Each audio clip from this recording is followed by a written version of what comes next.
хамгийн түрүүнд бол миний барьж байгаа зарчим ойлгомжтой шүү дээ. Дарга төвтэй биш иргэн төвтэй ажиллана. Дээрээс нь одоо бетон, цемент биш илүү ногоон байгууламжийг сайн байлгах, нэмэгдүүлэх чиглэлээр ажиллана. Автомашин төвтэй, хүн төвтэй хотыг бий болгох нь үлээ шинэ Улаанбаатарыг бүтээнэ гэсэн зорилготой байгаа. Ингэж ажиллахдаа иргэндээ ойр, шударга, ил тод нээлттэй, хариуцлагатай, хурдтай ажиллая гэсэн ийм л зарчмыг баримталж байна. Дээрээс нь цаг хугацааны хувьд одоо бид нар чинь 5 сар нэлээд өнгөрцөн явж байна. Хамгийн түрүүнд өвлжилтийн бэлтгэл ажил руу орох шаардлагатай.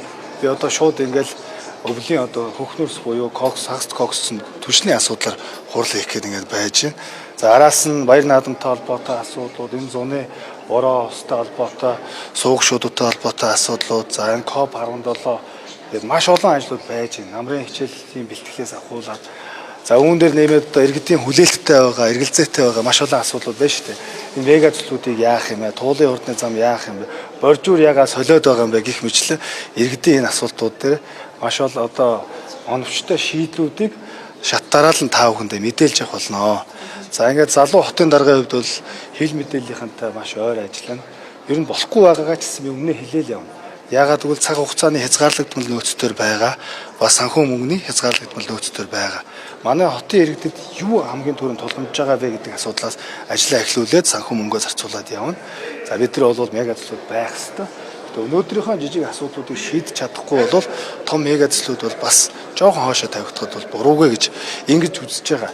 Дээрээс нь иргэдийн судалгаа шинжилгээнд дээр санал хүсэлттэй иргэдийнхэн байр суурь дээр иргэдийн итгэлцэл дээр бид нар ажиллаа явуулна гэж ингэж бодож байгаа.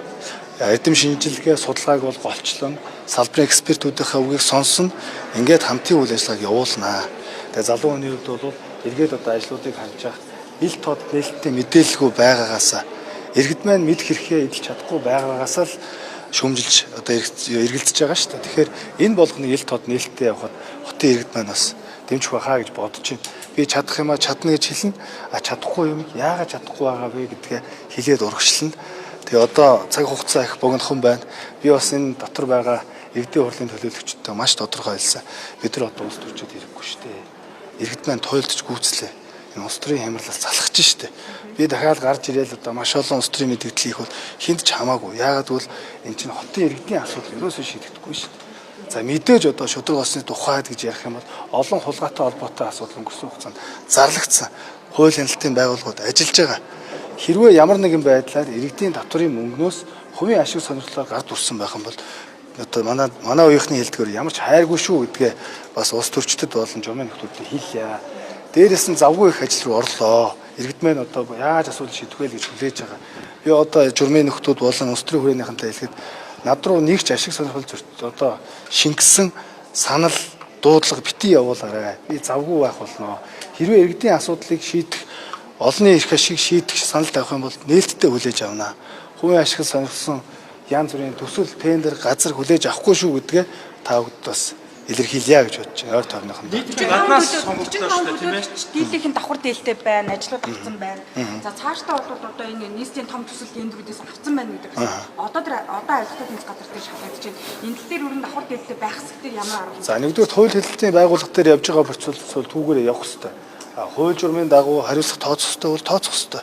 Тэрний одоо ил тод нээлттэй мэдээлэл удахгүй гарч ирэх байх. Би хууль барьж л ажиллана, хуулийн гадуур ажиллах. Давхар дээлтэд холбоотой асуудал бол би бас өөрөө төлөөлөгч байсан хүн л дээ. Энэ бол тийм буруу зүйл биш. Нийслэлээ төлөөлөөд нийслэлийн иргэдэд амлцсан хүн тэрийг хийж хэрэгжүүлнэ гэж амлаж гарч ирж байгаа шүү дээ. Тэгэхээр тодорхой хэмжээнд гүйцэтгэх мэдэл байж иж энэ хоёр чинь гой комплекс болж иж ингэж явна. Хувийн компаниар тендер аваад идэв үү? Тэр бол болохгүй. Энэ бол ёс зүйн тухай. Этикийн асуудал шүү дээ. Энэ бол байж болохгүй. Засгийн газраас одоо томилж байгаа нь бас нийтийн нутгийн ойр удирдах байгууллага бас энэ намаас төчийн мэдээлэл. Ой энэ тэр биш шүү дээ. Энд чинь ерөөсөө хамтын шийдвэр гараад явж байгаа процесс. Бүгдээрээ хуулийн дагуу явж байгаа шүү дээ. Засаг захиргаа нутаг дэвсгэрийн нэгж түүний удирдлагын тухай хуулийн дагуу ард түмнээс мандат авсан төлөөлөгч нар сая иргэдийн хурал дээр намайг 92.7% дэмжсэн. Тийм учраас л би энэ зогсож байна. Хамгийн том хүлээлт байна. Туулын ордны зам үргэлжлүүлэх үү? Өчигдөр болоод нэг мэдээлэл яваад байлаа шүү дээ. Тэр бол би одоо өөрөө тэгж хэлсэн зүйл байхгүй. Туулын ордны зам дээр маш олон эргэж харах асуудал байгаа. Хамгийн нэгдүгээр энэ одоо байгаль экологийг эвдэж энэ том төсөл явуулах асуудал байж болохгүй шүү дээ. Тэгээ энэ дээр дахиад байгаль орчны үнэлгээ, дүгнэлт, иргэдийн маань санал хүсэлт тийм ээ. Бид нар чи одоо нэг ганцхан туулга болтой шүү дээ. Би Би өөрөө туулгуурлын хөвөнд бас шумбж уссан хүүхдийн хувьд бол энэ мега тус явах хэвээр тэ байгаль орчныг хэвдэж явж болохгүй гэсэн зарчим дээр зогсон. Нийслэлийн намын дүрмэнд хотын дараах нийслэлийн намын өрөөний дарга байх хатуу яг зохицуулт дүрм байгаа юм. Хатуу зохицуулт байхгүй. За уучлаарай би нөгөө хамрын ханаа төрсөн нэг вирус яваад байгаа юм л шүү дээ. Хоолоо нэг юм байгаа шүү. Та бүхэн ойлгоорой. Та хоёрын нийслэлд удирдлагын түвшинд ажиллах төлөвлөгөө ер нь хизэнээс байсан бэ? Тэгээд яг нөгөө 24 онд бас сонгогдож төлөөлөгч болоогүй гэдэг утгаараа нийт таны хэр дэмжих бол гэдэг бас. За Төлөөлөгчийнхөө дэмжлэгийг авах хэмжээний улс төрийн дэмжлэг байгаа юу? За ер нь бол одоо энэ чинь юм шүү дээ. Би чи 2020-оос 2024 оны хугацаанд нийслэлийн иргэдийн өргөн төлөөлөгчдийн хурлын төлөөлөгч тэргүүлэгчээр ажиллаж исэн. Энэ хугацаанд бол нийслэлийн олон ажлууд руу бас гар дүрж оролцож одоо тойрогтой болон бусад газруудын асуудлыг шийдэж явж исэн юм туршлагатай. Тэгэхээр одоо бусад төлөөлөгч нартойгоо бас одоо шинэ хүн биш нийслэлийн намын орооны тэргүүлэгчээр бас 5 дахь жилдээ ажиллаж байгаа. Ер нь улс төрийн карьераа нийслэлээс эхлүүлж байсан. Баянгол дүүргийн 7 дугаар хороноос эхлээд дээрээс нь өөрөө Онгон хотын иргэн миний асуудал бол энэ хотын иргэдийн асуудал шүү дээ. Тэгээ өөрөө хотын иргэний хувьд бол энэ асуудлыг шийдээ энийг нэг эгч юмсан тэгч юмсан гэсэн хүсэл зорилго залан өрнөд байсан. А нэг талдаа маш том чэлэнд асуудал бэрхшээл юм шиг боловч нөгөө талдаа эн чинь бас боломж олцоо байгаа байхгүй юу. Тэгэхээр яг үнэн сэтгэлээсээ хувийн ярих шиг сонирхолгүйгээр яг асуудлуудынхаа ард гарья гэдэг чин сэтгэлийн үгээ би бас иргэдийн хурлын төлөөлөгчдөд хэлсэн. Бүгдээрээ одоо нэг 2 жилийн бүр ирэхэн хугацаа байна шүү дээ. Яаж нэг бодиттой үр дүн гаргаж чаддсан бэ гэдгийг харуулъя л гэсэн. Ийм боталтай байна. Алдаа оноо гарах бах таад манаас хилээж зааж засвар яваарай. Болж байгаа бүч байгаа юм бол бас болох бах гэх. Багаа шинжлэх үү? За баг дээр бол одоо ийм л байгаа. Нэгдүгээрт одоо манай нийслэг бол их тийм хүн сурталтай гэж ярьдаг. Тэгэхээр чадвар, мэдлэг, туршлага, боловсрол, хандлага ёс зүйлээр гол анхаарлаа хандуулж өөрийнхөө багийнхныг бүрдүүлнэ. Түүнээс одоо яг нэг фракцийн төлөөлөл ч юм уу нэг улс төрчийн төлөөлөл гэдгийг биш. Яг нийслэлийн иргэдийн төлөө бий чадах нь уу? Хувийн шигсэн сонирхлоос хол байх уу? Ёс зүйлтэй байж чадах уу гэдэг. Тэгээ залуу хүний хувьд бол одоо манай үеийнх намайг харж байгаа бах. Тийм учраас одоо надад алдах хэрэг байхгүй. Монголчууд залуу хүмүүстэй итгэдэг. Энэ их итгэлийг одоо тэгэл ажиллаараа л харуулъя гэж бодож байна. Асуудал аягүй чухал шүү дээ. Ерөнхийдөө даргагаа ер нь хэр ойлгох. За хурлын даргатай бол ойлголцсноо. Бид нар чинь бол бас хар багасаа л хамтарч ажилласан. 20-24 онд бас л хамт анх сонгогдож орж ирж байсан юм л төлөөлөгчд шүү дээ. Ер нь бол төлөөлөгчдтэйгээ хангалттай ойлголцоод явах болов гэсэн бүрэн итгэл найдвар бол надад байна. Нийслэлийн засаг даргаараа ажиллах саналыг ер нь эхнээс нь байдаг. Хангалттай юу гэдэг асуулт байгаа. Энд дээр та өөргөд бас явал ямар төрлийн ажил хийж байв? Яг аж ахуйн хотын дарга бол яг Монгол улсын нийт иргэдээс илүү хувийг хэмжээг шийдэж байгаа том албан тушаал шүү дээ. Тэр аж ахуйн ажилтал дээр. Аж ахуйн ажилтал дээр би одоо 20-24 онд бас нийслэлийн төлөөлөгч тэргүүлэгч байсан тийм. Хот нийтийн аж ахуйтай холбоотой олон ажлуудыг хийж ирсэн. Манай тойргийнхан бас харж байгаа Баянзүрт дүүргийн 8 дугаар хорооныхан маань нэгч гудамжийг одоо гэрэлтүүлэх бүх гудамжуудыг гэрэлтүүлэхтэй болгосон. Өрөн камержуулалт хийсэн. Ус, шууг, шууд, үердээ бүгдээр л байж ирсэн. Ийм туршлагатай. А дээрээс нь та хэд маань нэг юмыг ойлгох хэрэгтэй. Нийслэлийн ажил бол нэг хүнээс шалтгаалдаг ажил биш ээ. Нэг хүн бол барахгүй. Энд чинь одоо менежер хүн байх хэрэгтэй шүү дээ.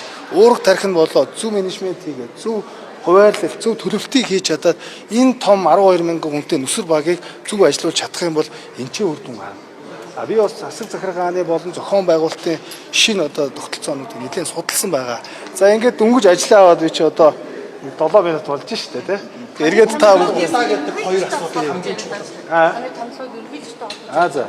энэ дээр та тайлбар. Одоо энэ чи бол манай намын одоо хамтын шийдвэр гарч ирсэн. За би нэг зүйлд хариултахгүй болохгүй нэг ерөнхийлөгчтэй холбоод маш ихээр бичээд байгаа шүү. За би ерөнхийлөгчийн том охинтой бол хамтарч амьдарч ирсэн үнэ. Гэхдээ энэ 11 жилийн өмнөх асуудал. Одоо ингээд намайг янз бүрийн улс төрийн юм гарч ирэнгүүт энэ асуудлыг дэвргээд өгдөг. Одоо айл нь талдаа гэр бүлээ зохион байгуулаа явж байгаа. Тусдаа гэр бүлтэй юм залуу гэр бүлүүд шүү. Тэгээ та хэд энэ хоёр залуу гэр бүлийн асуудал яригдж байгаа учраас энд бас хүндэтгэлтэй хандахыг хүсэж байна. Тэгээ би ч одоо сая 6 сарын 18-нд хормой төлөвлөсөн байсан.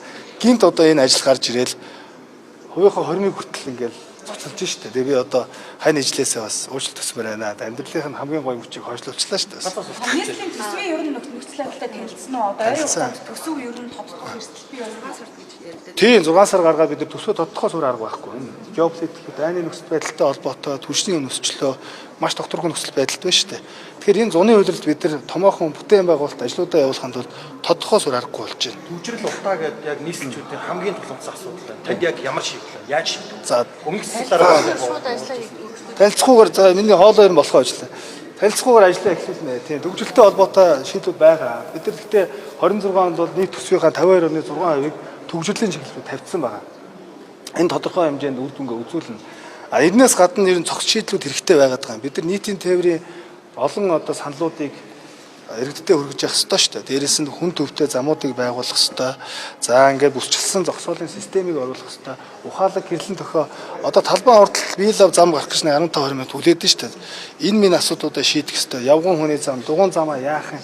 Энэ мопед, скутерийг яах вэ гэдэг зөндөө олон асуудлууд байгаа. Тэгээ хамгийн За би өнөөдөр одоо амлалт өгөхгүй.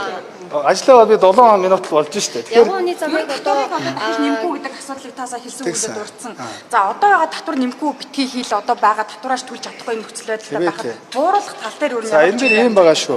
За татвар хураамжийг бол нэмэгдүүлэхгүй. Хоёрдугаарт хотын эдийн засгийг сайжруулах чиглэлээр би түр хэлсэн. Миний хамгийн ойр ажиллах улсууд бол иргэд бизнес аж ахуй эрхлэгчд майл байх юм байна. Энэ хэдтэйгээ илүү дэмжиж илүү одоо цус сэлбэх байдлаар ажиллана. Одоо бизнес эрхлэгчид манай залуучууд надтай би ч одоо залуучтай холбооны эрхлэгч хүн шүү дээ. Маш гомдолтой үздэг. За одоо маш хүндэрчлээ. Бизнес явахд хүнд болчлоо. Татврын өрөнд орчлоо. Яах вэ, ийх вэ гэд. Тэгэхээр эдийн засаг нийслэлээр 70-80% дотоодын нийтэд өгдөхөн төвлөрж байгаа тохиолдол бид нар тодорхой хэмжээний бодлого явуулвал агаа салхи орох бүрэн боломжтой гэж ингэж харж байгаа юм. За баярлалаа та хэдтэй. Хичээж ажиллана.